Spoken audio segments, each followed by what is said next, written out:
What is going on, my modern leaders? We have a special workshop for you guys here today, and that is juggling all the things. So how can you get ahead in your entrepreneur journey? Maybe you're starting a business while working a full-time job, having kids, wanting to focus on your health. Like, the truth is, it's not an easy feat. But Teresa and I have been able to successfully navigate this to get to the point where some of you guys don't know my story. Some of you know my story. I was working LAPD full-time, wanting to create a business to give both me and Teresa an exit strategy, her from her corporate job and me from my police job. And we were able to do that this year. We actually made $300,000 in our business while I was working full-time. Hope that brings up the flags in your brain, because that is the possibility, and that's what you can experience when you lean into some of the things that we're going to be talking about here today. Now, what I find is people always ask me the questions of how I did those things, how I was able to focus on my family, focus on my health, focus on my business, and still really elevate myself as a police sergeant for LAPD. Even during times when there was riots and protests and all this kind of stuff, I was getting tugged in a million different directions. And I want to share with you some of the strategies that really helped me past that, and some of the things that I tried over and over and over again, but actually caused me to be stuck. Because I think there's a lot of idea around, or philosophy around, this success leaves clues, but also a lot of these things that I learned were things that I had to struggle with, some of them for years. And if I had gotten past them sooner, if I had been more open to doing that, it would have changed the game forever. So guys, welcome to Modern Leadership, where we see things differently. We help entrepreneurs become modern leaders, which means that you excel not only in your business, but also excel in your personal life too, without having to burn yourself out or sacrifice family time. How we do that is on quick tip videos on Mondays and Thursdays, and longer workshops on the weekend, where we can dive in to really help personalize this for you. We also have something super special. We're launching next Saturday. I'm not going to tell you all the details of that today, but it's something that we've been really thinking about for a long time. How can we help support you guys that show up for these live calls, watch our trainings, and implement and really effectively be able to change your lives? And so we're going to be implementing some new feature in YouTube, so that you're going to actually have access to kind of a one-on-one with me and Teresa, where we actually can share some things behind the scenes and answer your questions live if you become a part of that membership. So we're going to talk about that next week. But for right now, we're going to get right into, I think Teresa's a little distracted. There's kids in here. There's puppies. Guys, this is real life. This is what success looks like my boy Kurt likes to always remind me. This is real life. So what we're going to do is we're going to actually go through this process, because a lot of people have asked me recently, Mark, how did you do that? What does your day look like back when you were working full-time? And how did you structure it? And how does it look like now? And what are some things that you learned now that you wish you had implemented? And all of those great questions. So what I'm going to do is I'm going to cue Teresa up, because she's a powerful master coach, and get her to ask me the questions. And I'm going to help guide you through this process of what a day looks like, what it didn't look like, what worked well and what didn't work well. And I also want to cue you guys up too. So before we get started, I want to hear, and good morning, Carmen. We've got Carmen and Amber here crushing it. I want to hear in the comments, guys, what are some things that you would love to know about how working full-time while also being able to get to the point where we can actually retire, both of us, early by creating a successful business? What are some things that you would love to know? Maybe some of the questions behind the scenes, maybe something you've been meaning to ask me, but you're a little nervous to ask me, or maybe something you're I just haven't had the time to ask him. What are some of those questions that you want to make sure that I answer today for sure?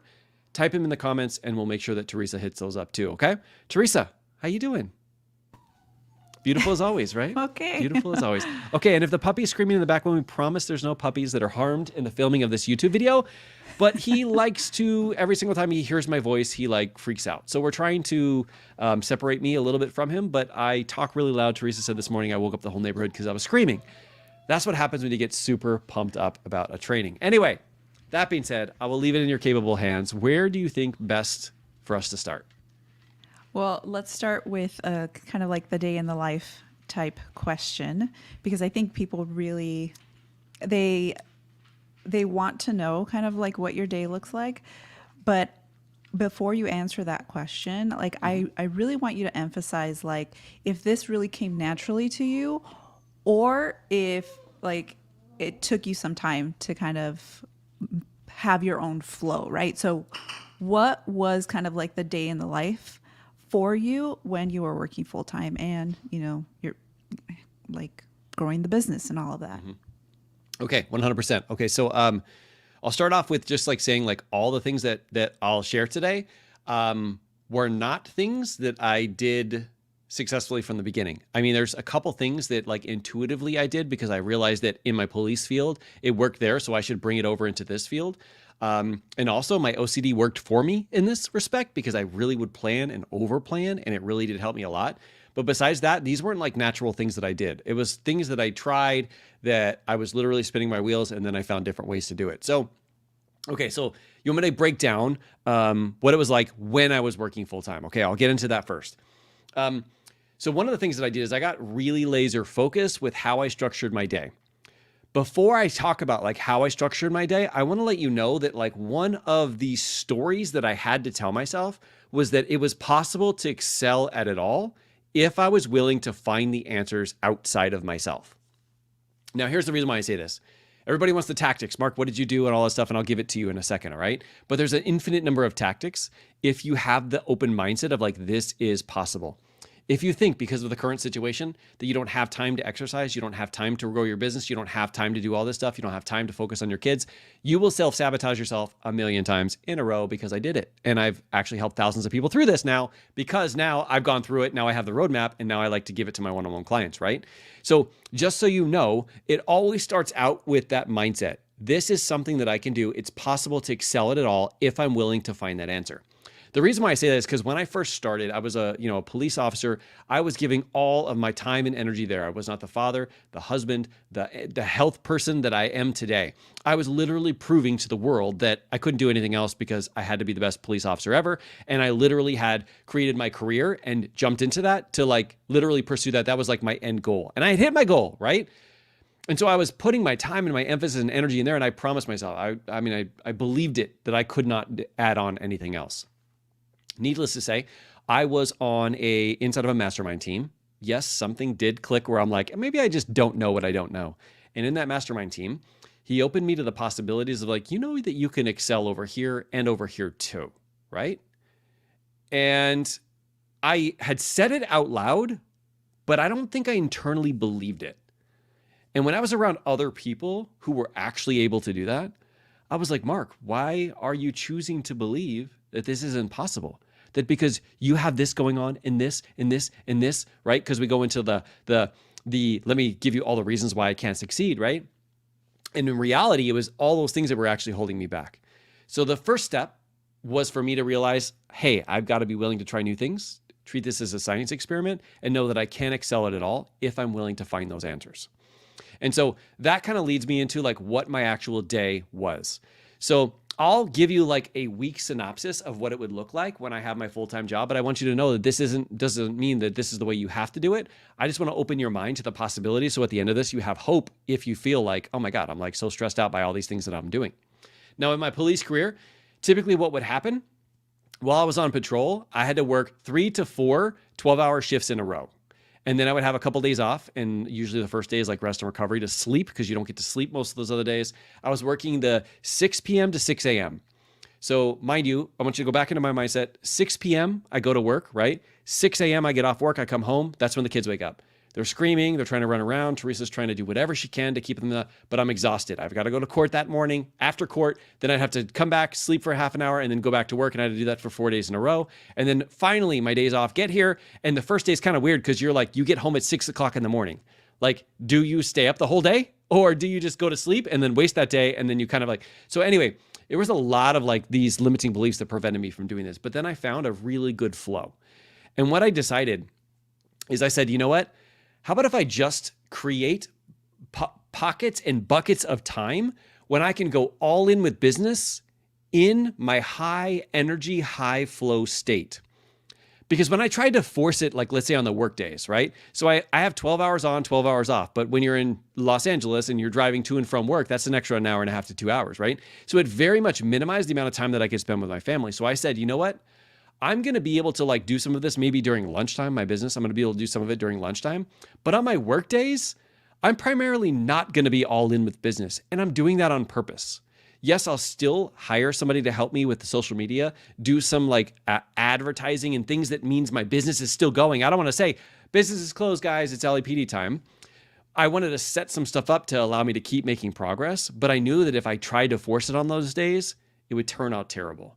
So what I would do is for those 3 to 4 days, I would be all in with LAPD, showing up as best as I can, coming home, rinsing and repeating, doing what I can as a father, like really making sure my health is in alignment. And then my days off is when I would work my business. And so I would structure it to see how many hours I could get in the day. And typically what I would do is I usually wake up super early in the morning. Like back when I was working at LAPD, it would be like 2 o'clock in the morning when I got to the end because my schedule had changed. But I had like woke up early because I knew that that was like my universal prime time when I could get the most done. And so I would do the most of the activities that I needed to do, whether it was get on and do some type of creativity stuff, like do some posts, do some videos, do some YouTube, do some like live training calls, do some one-on-ones. I wouldn't schedule them around my downtime when I feel exhausted. I would schedule them around the time that worked best for me. And so finding that, I would move that around and I would find, okay, these are the times when I'm going to like really lean into my business.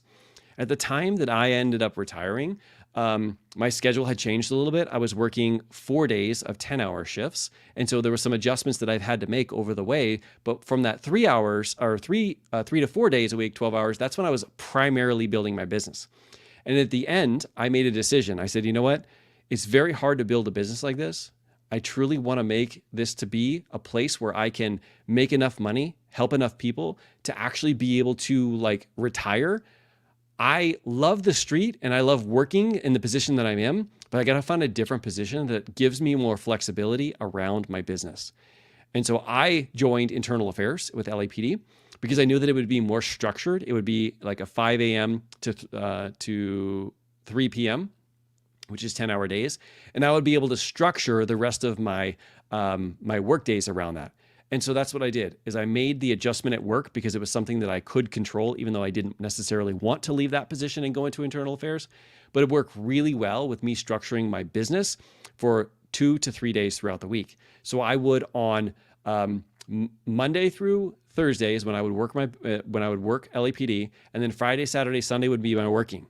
Sunday, I try to do the least amount of stuff possible. And so basically I would have 2 days, Friday and Saturday, but I would build it up where I would do like 5 or 6 hours a day. And that's when I would do all my recording, all my podcasts, all my one-on-ones, all my live calls, all my things, like just pack them full in the morning. And then I would have like an afternoon to kind of chill and get to spend time with the family and do all that. So I just got really laser focused on those specific things that I could control. And then I let the rest of it like go by the wayside. Now, it does bring up another point. Josh, what's up, my brother? It does bring up another point.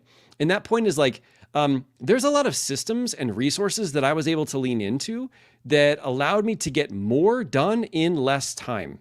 Because just thinking that you're going to work your business 2 days a week is not like necessarily the recipe for success. But what are some other ways that you can outsource? What are some people that you can get on your team to help you?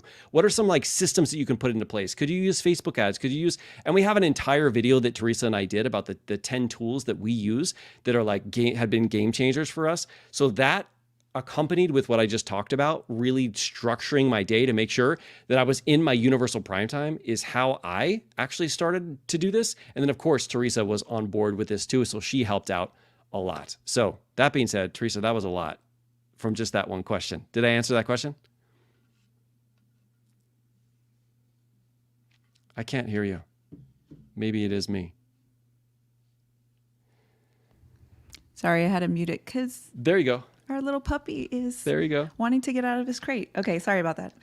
So the next question, you kind of already answered it, but I do want you to kind of emphasize something here. So this is something that I get asked a lot as well, and it's why do you wake up so early?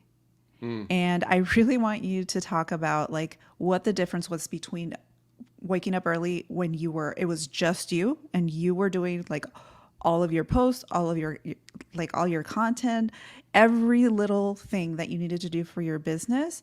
And then now how it looks and what you do now that we have a team. Okay. So kind of talk about that and how that kind of changed when it was just you and now with a team. Yeah, 100%. So this is not one of those blanket, everybody should wake up at 2 o'clock in the morning. I don't believe that. But what I found that works best for me is that is literally my universal prime time. Do you guys ever have these moments where like, it doesn't matter like what is kind of like being thrown at you, you can come up with multiple solutions. They're the best ideas in the planet. And you're like, I'm on fire. That's me between like 3 o'clock in the morning and usually, I don't know, but around 9 o'clock, around 10 o'clock in the morning, my brain starts to go downhill. That's just something that I've discovered about myself. It probably is related to Crohn's disease, but it's also related to like the decisions and the fatigue that my brain has. But everybody's built and wired a little different. So if you're somebody who really can thrive in the morning time, go for it. But if you're somebody who's like a night owl and after you put the kids down, that's when you crush it then. So the reason why this works so well is because when you're in your universal prime time, you can get done 10 times as much stuff and you don't overthink it. It's like one of those things where, you can have the smallest thing feel like, oh my God, this is so insurmountable, right? And it could be just because your mindset in that moment is like exhausted, right? It's hard to make a decision. But then you can have like all of these things happen and you're like, I'm good to go. That's my time in the morning time. I don't want to give that up by number one, sleeping in, or number two, doing like an activity that doesn't need to be done then. Give you an example. If you get home from work, right? It's like 5 o'clock, right? And you're like, that's when I have the most energy. I'm super excited. I want to lean into my business. Don't use that to fold the laundry or to clean the house or to do something like, find out like, how can I actually use this? Get your spouse involved, get your family involved, figure, how can I use this to like really blast off? Because this is like my universal prime time. This is when I get the most stuff done. Like they say, like Parkinson's law, the amount of time that you have is how much, like how long it'll take. So if you're like, I'll give you 5 hours to write this webinar, it'll take you 5 hours to write the webinar. Some of you, it'll take 10 hours. But if I say you have 1 hour to do this, you're going to be like, okay, let me eliminate all this crap. Let me just put it together. I can't overthink it, right? It creates this urgency, which is what Josh talks a lot about, right? And when you have that urgency, you can get so much stuff done. But if you're also using your universal prime time when you think like the clearest, when things come very, very quickly to you. Josh, for example, if he wants to think, he'll like go into his pool. Sometimes it's even a space like that. It's like, if he goes into his pool, I'm going to get 37 million messages. And those messages are going to be like all these different ideas. And that's when we want to lean into that, right? Can you try to think about if you're forcing somebody to wake up in the morning time and that's not their universal prime time, it's going to take them 3 hours to write an email. So think about like, how can you identify what your universal prime time is, and then see if you can set up some boundaries, right? Or no, don't see if you, how might you set up some boundaries around that time so you can really lean in? And if this means you having a conversation with your significant other, saying, hey, when I get home, like, I know the kids want to spend time with me and I definitely do want to spend time with them. How if we spend like 15, 20 minutes and then I do this and then afterwards we can have the whole night? It's so much more powerful like that. I know Teresa knows this and a lot of people like make fun of me because of the time that I go to sleep at night. Because people are like, you wake up at 2 a.m., you get like 2 hours of sleep. And I'm like, hell no. I'm passed out by like 6:30 max. I'm dead. I'm gone. Because here's the thing. What I found is between 6 and 10, which is when I used to stay up, there's a whole bunch of watching TV. There's a whole bunch of lounging around. There's a whole bunch of like going out and playing softball with people. There's a whole bunch of like going out to poker. Like not many people know that I used to do this stuff. There's a whole bunch of fantasy football. I used to be really into fantasy football. Just ask Teresa. All those things, I'm like, this is not heading me towards my goals. And I actually want to do this coaching piece. I actually want to lean into my business because I love it. It fuels me and I'm excited. It's kind of like I'm solving puzzles all day. I'm helping people solve these puzzles. And so it got me to like lean into that and eliminate all of that outside noise. So I actually probably get more sleep. First off, I know I got more sleep than police officers who don't have a business, because they would tell me all the time about how they don't have enough time to sleep and all this stuff. I'm like, that's crazy, because I like also have a business and I work out every single day and I've got kids and I find time to sleep because I was able to find these things and make these tweaks. Before we go on, Teresa, what was the name of that time management book that we read that really like helped like speed up a lot of stuff for us? Do you remember? Time management. Productivity. The Productivity Project. There you go. Productivity Project. So the Productivity Project is a powerful book. It taught me some of these different things that we're talking about here today. Really powerful because it basically tells you that it's not just a straight time for time. So if you take an hour of doing a post in the morning and you take an hour of doing the post at night, which time do you get through it like in 10 minutes and which time does it take you an hour?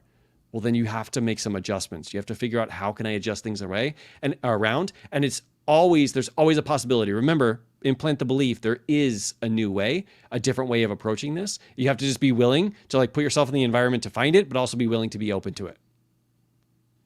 Yeah. Cool. Yeah, that was a really great book. And I think the author is Chris Bailey. And yeah, that was where we really identified and like figured out that there was a period of time in the day where we would have the most mental and physical energy. And that's what we needed to take advantage of, right? Because we can't have or be high energy all day long, especially with the busy lives that we lead. So we had to find that period of time and really take advantage of it and just go with it. And sometimes, for some people, I've had clients that their prime time, which in the book he calls it prime time, their prime time is like 8-9 o'clock at night. And that's cool. If it works for you, that's awesome. And then for Marc, it's super early in the morning. For me as well, I actually have 2 sets of prime times, one in the morning before everybody wakes up, and then around 9 o'clock. That's when I do like my podcast and all of that stuff. And I feel a little bit more productive. So you could have more than one prime time. It's just whatever works for you and what you find, really gets you to be focused and intentional about what you're doing. Love it. Love it. Love it. All right. So we have a couple questions in the chat. Do you want to keep asking me any of the other questions that you have, or do you want to hit up some of these?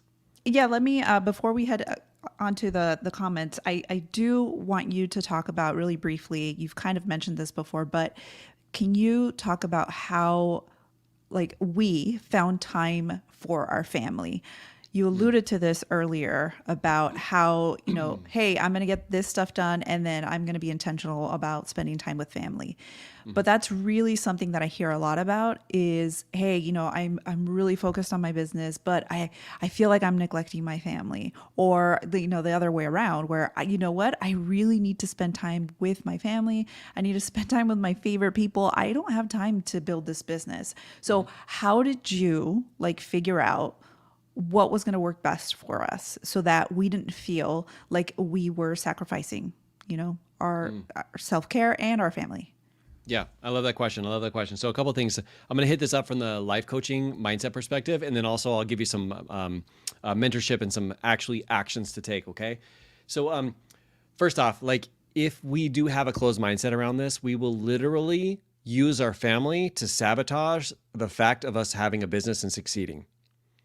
Did you know that your greatest, literally strength can also be used as your kryptonite against yourself?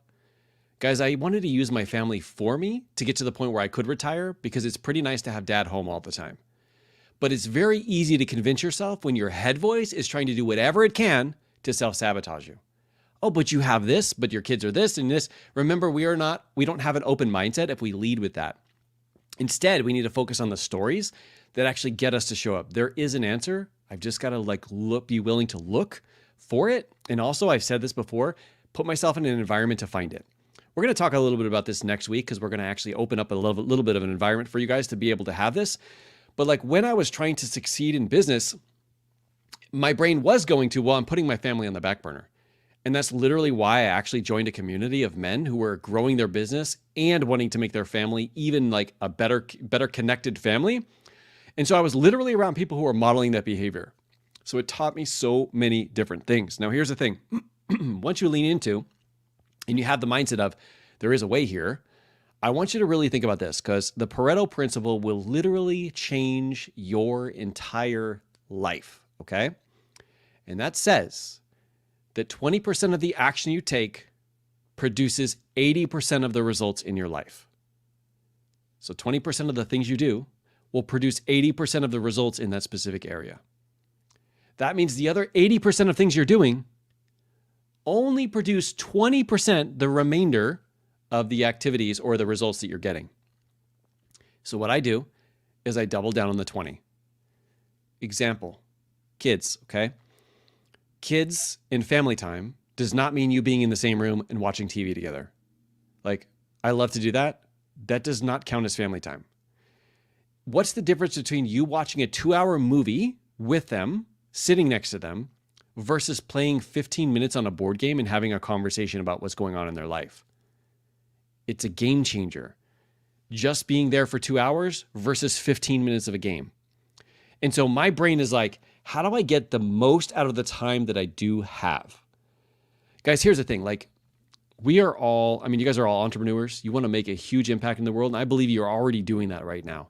But there's something that's in your brain that like wants to try and convince you that you can't take it to the next level. And the truth is like, you're going to have to start looking at things differently. That's literally why we call this modern leadership. We see things differently. Because when you see them as opportunities to actually get you to be a part, like, and bring this into like a more connected family than it was before. Think about this. Like, I worked full-time LAPD and that was all I was doing. I wasn't really taking care of my health like I am today or anything, but yet I actually had less connection with my family versus working full-time, having a full-time business, having family, working on my health, losing 100 pounds, and I feel more connected to my family than ever before. So it's not just the time, it's also like finding that 20%, the 20% that makes the biggest difference in your life. How you can do this is think about the things that your kids love to do with you the most. What are those things? The things that move the needle the most, the things that make you feel more connected, makes them feel loved, makes them feel supported, and it makes you feel like you're all on the same page. Do more of that and do less of the other things that move the needle just a little bit. Maybe you can outsource them. Maybe you can stop doing them. Maybe you can ask them to do them, whatever that is. But when you get really good at this, you start to realize that when you double down on those 20% activities, the things that move the needle the most, you actually will start seeing more results faster and you'll be doing less. People ask me, and I think it's even here, like, how were you able to have like a tremendous jump in your income? Oh, because I started doing the things that made me money and stopped doing the things that didn't. It's simple as that. It's like, oh, so if I get on and I learn the skill of life coaching, which is what transformed me in my business, I learned the skill of life coaching and then I just go out there and coach people, that will actually give me opportunity? And the answer was yes. So I was coaching people to the point where Josh reached out to me and asked me to put together the life coach certification with him. And if I had been doing all of the things behind the scenes and not doing the things that really move the needle, the 20%, the things that actually made me money, made me able to impact people's lives, I would have never been able to do that. And so it was, number one, finding the stories that got me to believe like, okay, this is possible for me too. But number two is like, what are the most important activities? If I'm saying my family is important, are they also on my schedule, just like how all these other things are, right? And then of course I found different ways that made it so that I could creatively do both. So I would take my kids on walks. I would do things throughout the day where like I am doing some type of physical activity, but I'll bring them with me. And doing those things and incorporating them into the business, I would actually have like, even right now, we kind of were like challenged recently to come up with a goal and tie it to something that your family wants to do and then share it with them. Because when you share that with them, now they feel like they're a part of it. And it's not just like, oh, mommy and daddy are going to go in here and close the door and do our business. It's like, no, let me show you what we're doing. Let me show you what lives we're changing. And also when we hit this amount, we're going to be able to go to Yosemite and rent a huge Airbnb to like have awesome time there. Okay. So this is what we're working for. And now they're like going to be checking in on like, well, have you hit it yet? Like, can you go out and work a little bit more? But this is like the power of like thinking of things differently. So does that make sense? Yeah, it does. And I do want to piggyback on that question that you answered. So I do want to say that getting the life coach certification, so when Marc decided that that's what he wanted to do, which was something that he had been thinking about for many years prior, doing that was probably one of the biggest financial risks that we were taking at that moment, because we had gone through like this financial change, selling our house, downsizing, and all of that, because we wanted to, move forward financially and we wanted to create a better life for our kids. And then when Marc, came up to me and said, hey, I really feel like I need to take this life coach certification, and he told me how much it was, I was like, that's an additional mortgage payment every single month, because we didn't have the cash to pay up front for it. So I say this because, when you think about, wow, that's like a huge financial jump. Yes, it was. But we also there was a big risk that we took at the very beginning. And we found that that risk was worth that, because we actually made that money back in less than, like, I think it was like 40 days. When, Marc decided to put himself out there and then get connected with Josh and all of that. So I'm saying this is that we take risks, right? And entrepreneurship and business is about risk. And sometimes you have to kind of put things on the table and say, what is it that I'm willing to do, and put focus on, so that way I can change things and I can create that momentum. So just keep that in mind when, and I'm not saying that, like, hey, go into debt, because that's a risk you just have to take. The risks are going to be different for everybody, but it's just something to keep in mind. I love that. First off, thank you for bringing that up. So Teresa didn't tell you guys any numbers, but the life coach certification I went through was 20,000. And I had said, no, next year for like 2 years in a row. And then the third year I brought it to her. I'm like, hey, like, I really feel like this is the move, right? I'm trying to force this other part of my business, which at the time was MLM. And I'm like, I feel like I've literally capped out, and this is going to be that thing that's going to help me over the hump in my MLM. And when I got it, it took 42 days and I made that $20,000 back. So after I got certified, 42 days later, I'd already paid it off. And then of course, it's something that now exponentially pays me, like, for the rest of my life, right? But I thought it was going to help me with my MLM. It did, but it also opened the door to so many other things. And the reason why is because I decided to start coaching my face off. I started coaching people who are in my mastermind. Then my mastermind was like, Marc, like, I don't know what you're doing, but can you come and can we hire you to do it here, right? And so people were coming to seek me out because I was using that skill, and I was getting out there to coach as many people as possible. And it opens doors when you're doing the thing, number one, that you love, and number two is like a skill that people really do need. And it was like that perfect like trajectory, because then of course our business was able to take off because we had done that thing. But like Teresa said, entrepreneurs, they have to take risks. You have to be willing to take those risks. I mean, the risks that we're asking the risk that we're asking our life coaches, because we have our own life coach certification school, is much less than the risk of $20,000, but it still is a risk nonetheless. As a matter of fact, the reason why I wanted to create this life coach school that we co-created with Josh was because I didn't want people to go, oh, 20,000, it's too much, right? It's still going to be a stretch, but at the same time, I want to be able to give people the skills they need, because this is the skill that changed my life forever. Not only my life, but also my business. Like, life coaching is one of those things where when you lean into life coaching, you understand how the subconscious mind works and how you can get yourself out of your own way so that you don't self-sabotage. It helps you in every area of your life. And yes, it's pretty cool to be able to do that for other people. But honestly, even if I didn't have the business, I would still want to be a life coach, because I want to know what's going on in here in Marc's brain that's preventing him from actually seeing the most success that he can see. And when I understand that, now I can also help other people do that. And it's just powerful when you're doing something that you love, that you enjoy, that you actually get paid pretty well for. But at the same time, I didn't have to do and be handcuffed to my police career. That's one thing we didn't talk about. So like, one of the main driving factors for me was like, I didn't get to see my kids too much. I was working every single holiday. Teresa had to take the kids to her family for like Christmas because I wasn't there. There were so many different things that were like, I need to make a change here, right? And that's like, at that time is kind of like when life coaching presented itself. But if I had not actually hit that version of like, I need to do something different, my brain would have never been open to life coaching. I'd been like, oh, that's great. That's great for them. It's not for me. I'm a police officer. Because I was like, oh no, this is something that I signed up for. I literally have worked my whole life to become a police officer. But now the way I see it is I lean into my heart and I think about, how much can I impact the world if I'm a police officer and a life coach? And I started doing it when I was on duty. I would literally put on presentations, and they would actually call me from our behavioral sciences services and be like, hey, Marc, can you put on a training? Can you put on a webinar? We want people to tackle this, and we love your energy and how you spin things. And it presented a lot of opportunities because I had done the life coaching. So that is what it was for us that really like flipped the switch. Is it going to be for you? I don't know. But all I know is that it totally changed everything. And I was willing to go out there and get uncomfortable and pitch what it is that I could do, even if it was for free. And it got many more eyeballs on me, which ultimately led to me connecting with Josh, saying I can't do all these other things because I actually had to decline a whole bunch of other things, opportunities, because I wanted to take this one, right? Because you can't say yes to everything.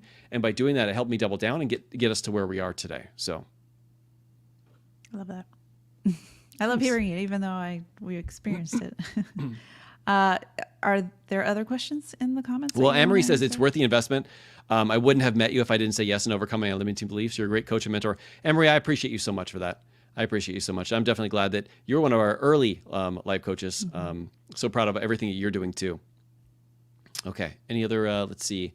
What was the most beneficial thing that helped you to retire?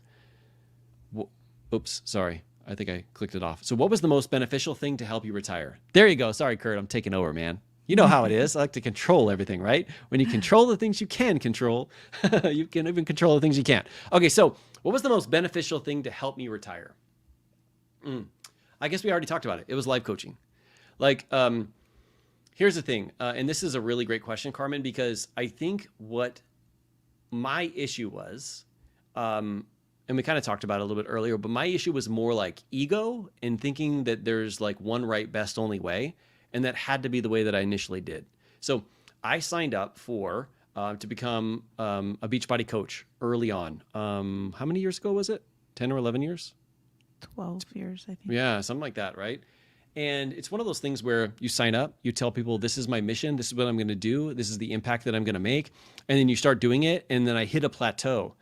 And when I hit that plateau, I didn't try anything new. Right? I was like, I've just got to keep forcing this. Like I went to event, and they were like, just talk to more people, be here a year from now. All those great things that make us feel great in the moment. But then when you get a year from now and you're like, I'm still stuck exactly where I was last year. I wasn't thinking outside the box. I was just like, let's just keep this going, because like the consistency, like you're going to be able to like, boom, and you're just instantly going to take off. And that's not how I experienced it. It was like, it was trying to teach me a valuable lesson. So I would say that if there's something that helped me the most to be able to retire, it was reminding myself that the process that I'm going through right now is trying to teach me something to get me to the next level. And maybe that process was, I said I was going to do this and I did do it. And I've been spending 7-8 years doing this. Maybe it's time to think about things differently. All right. I don't know. There was like this weird fear in me, like I would be giving up on people and I would be doing all these things. And the truth is actually I would be able to benefit them even more by learning this new skill. But it was something that kept me trapped for a while. And so just being open to, this is trying to teach me something. What is it trying to teach me? And then doing the hard things that the thing is trying to teach you. I talked to you guys earlier about me leaving the field as a police sergeant and going to internal affairs. Let me tell you, like that is not something that everybody enjoys to do on the department.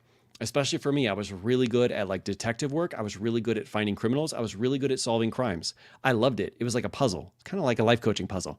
But I also love talking to people. I love like making people's day and get them to the point where maybe I do have to arrest them, but they also thank me at the end because of how nice I was. I love doing that stuff. I don't like being behind a desk and talking to people who have complaints about officers and the way they were treated and all that kind of stuff, right? And so I put myself in that uncomfortable position because I know it was going to help benefit me, and it was my other schedule was trying to teach me something. And I was like, if you want to get there to retirement quicker, Marc, you got to make some adjustments here, even if it means that you're going to go someplace that like doesn't feel like you're living your mission, so that you can ultimately live your mission. And so by doing that, I leaned into that, took that uncomfortable position, and it gave me more structure around my days so I could have more days and more times to actually do coaching and the things that I'm doing. And it actually propelled me faster. Do I think I could have succeeded without it? Yes, but it would have taken me much longer. So really like learning what that lesson is trying to teach you where you're at right now, that I think is like the biggest takeaway. For me, it was like I needed to develop a new skill, which was life coaching. And by doing that, it totally took my business off. Yeah, I was just thinking about when you were talking about holidays and how you had to work a lot of holidays. It seems like eons ago. Like even when we talk about the kids being smaller and just that time of life, like that time in our life, just going back there, it's just like this weird feeling. It's like, did we really experience that? Because of where we are today. It seems so far away, but then I also get that feeling of, wow, we've come a long way, right? We actually, I forget what the saying is, or like the quote is, that you kind of like, you do the things like now that people aren't willing to do to get what people will never get, in the future. I forget how that quote goes, but it's kind of like that, Yeah, 100%. 100%. Yeah. And I do have those moments too, where I remind myself of those times. I remind myself like going through a Crohn's flare and telling you like, they're telling us we have to go in for 13 days straight because of the riots downtown. Like, I don't know what I'm going to do because I'm like literally not feeling well and my doctor doesn't want me to go in, but what do I do? Right. So I remember having those conversations, and I remember you just saying, I just can't wait till you retire. I just can't wait till you don't have to do this. I just can't wait until you don't have to subject yourself to all this stuff that you have to subject yourself to. And that was also a motivator for me, right? Not only because I saw how I was showing up like in home life when that was going on, but also like I wanted to take back control of that. And so that was also a motivator to push me to go the life coach route, or at least try something different. Because honestly, if the life coach route hadn't worked out for me, I would have moved on to the next thing and the next thing. I think that maybe that's something we should do, Teresa, because like people think that like I signed up for one program and that was it, right? And that was the game changer for me. I think I counted once. I think there was like 38 programs that I've done.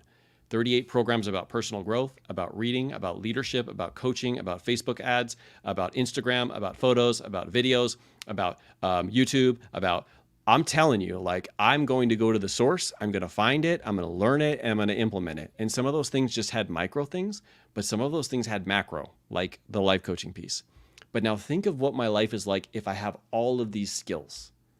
I mean, it also makes me more valuable, like on a one-on-one. Somebody's like, oh, hey, I'm having a problem with social media or having a problem with ads. And I'm like, oh, okay, yeah, I crush that. I can do that, right?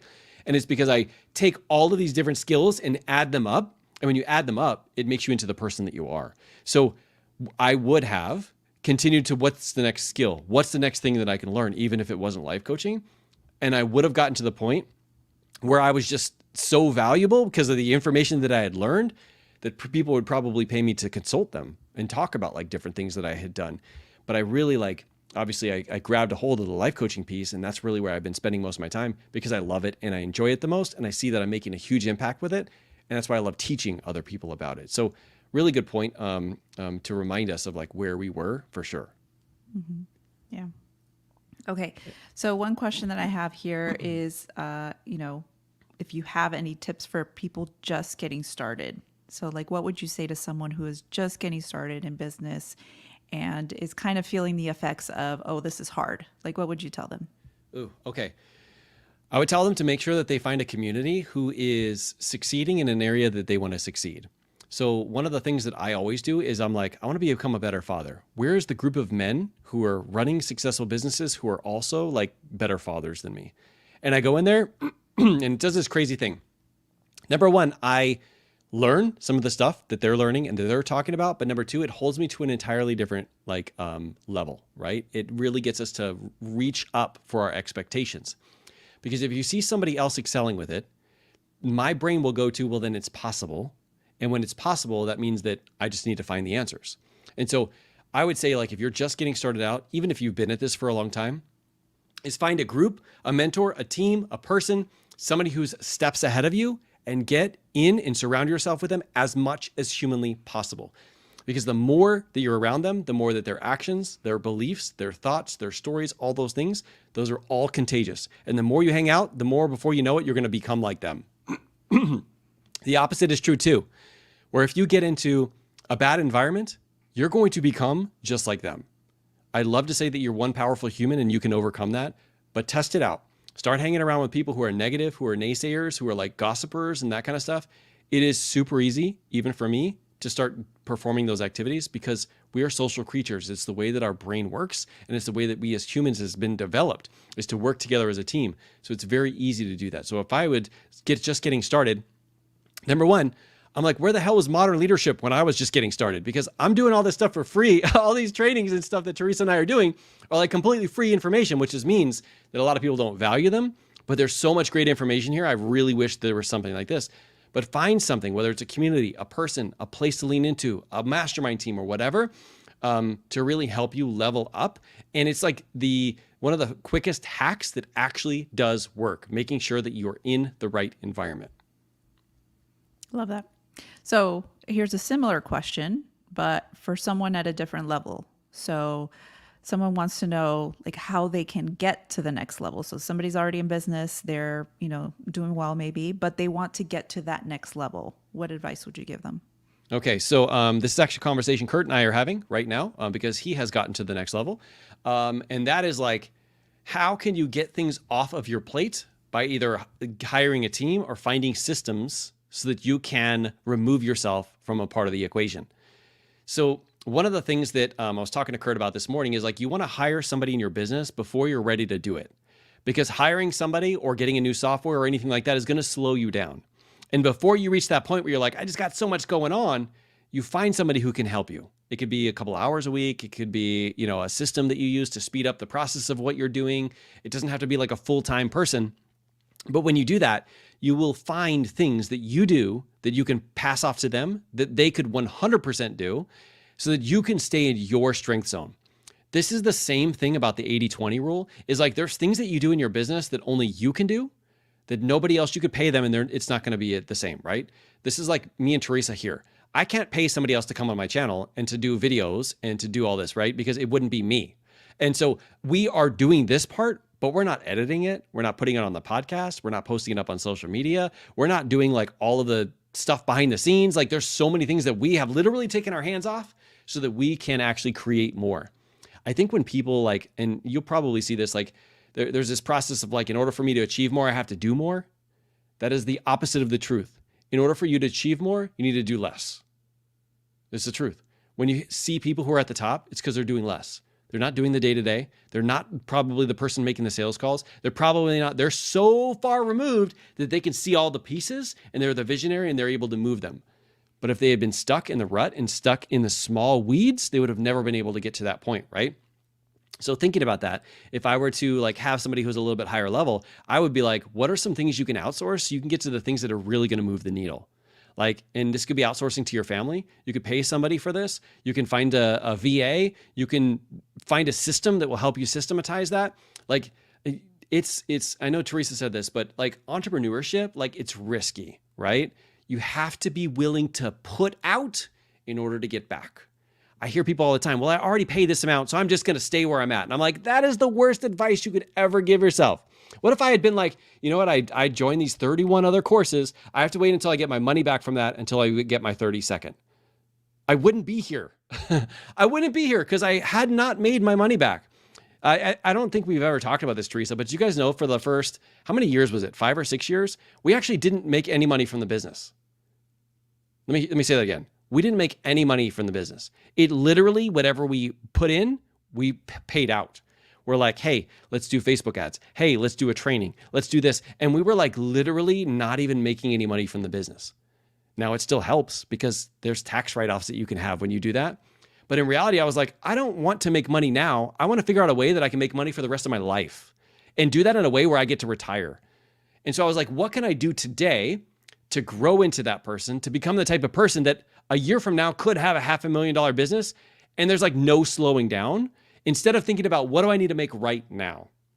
And so instead of leaning into like, I'm just going to wait until everything happens. And then once I start getting clients, then I'm going to take this next step. It's like, well, if that would have worked for you, it would have worked already right now, right? Instead, you got to find out like, okay, what's that next skill, that next thing that I need to lean into that will help me get to that point where I can do that, right?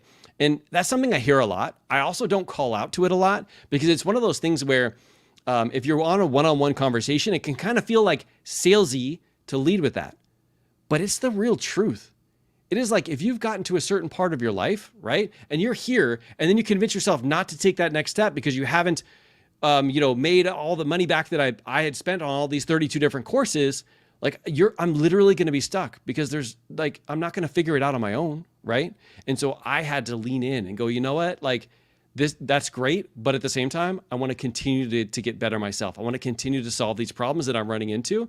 And that's why when life coaching like really felt true to me, because I'm like, a lot of these problems are self-imposed on me. I'm imposing them on myself. I see that I'm the one who is holding myself back. I just don't know how to get past it.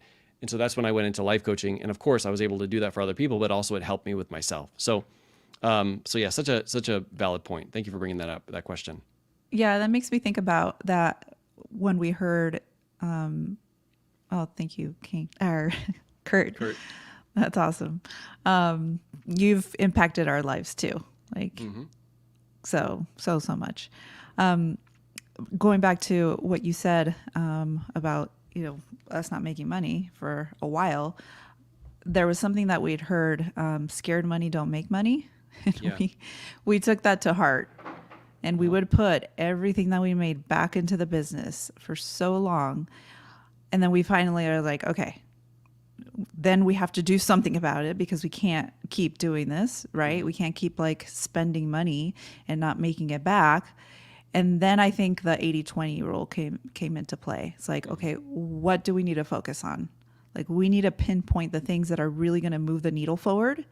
And then if we also take this, like scared money don't make money, we still like invest in the business, but we really got laser focused on what we were doing that was going to, make the most progress, then that's when things started to really happen. So there's a lot of moving pieces, but it's kind of like trial and error, right? Like we just figure it out. We figure out what is going to work for us.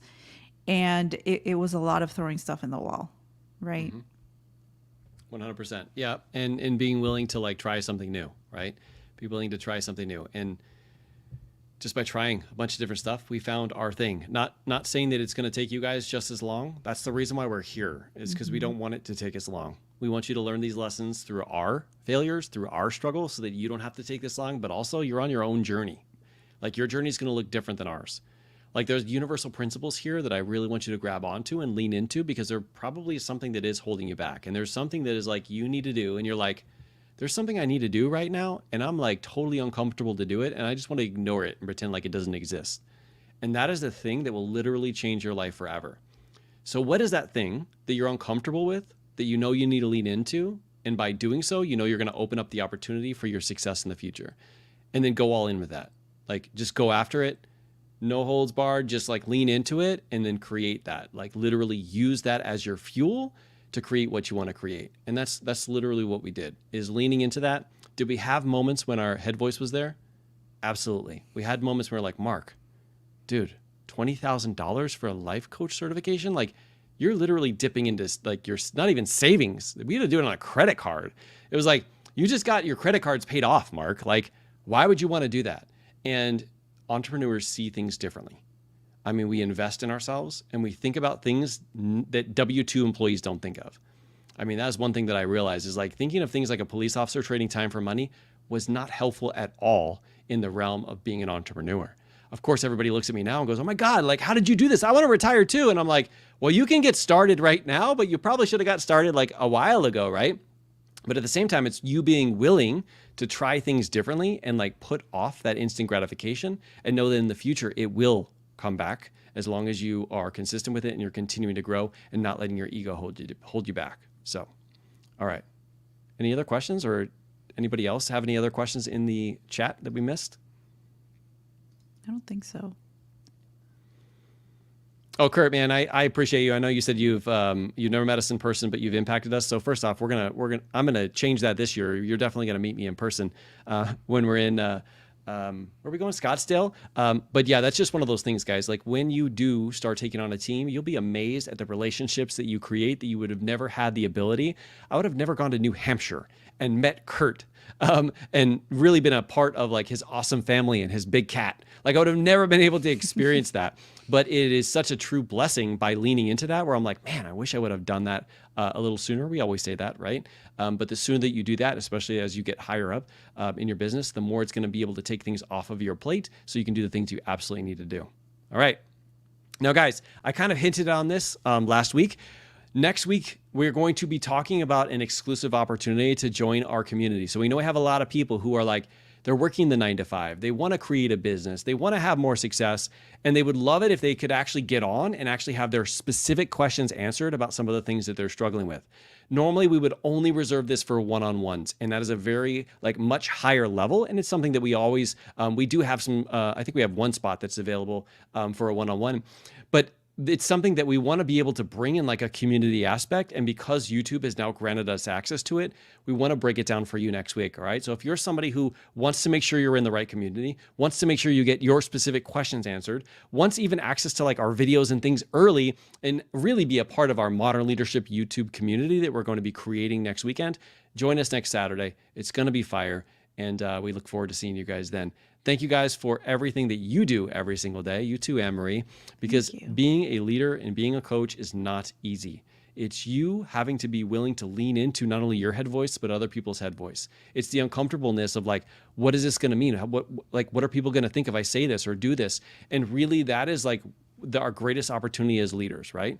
Is when things get difficult and we lean in, we call out the elephant in the room and we're willing to attack it head on. How much influence we gain from that is incredible.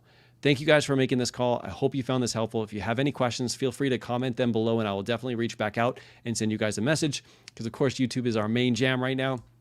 And I appreciate you. Looking forward to seeing you next weekend. Have a great weekend and we'll see you soon. Bye everybody. Bye.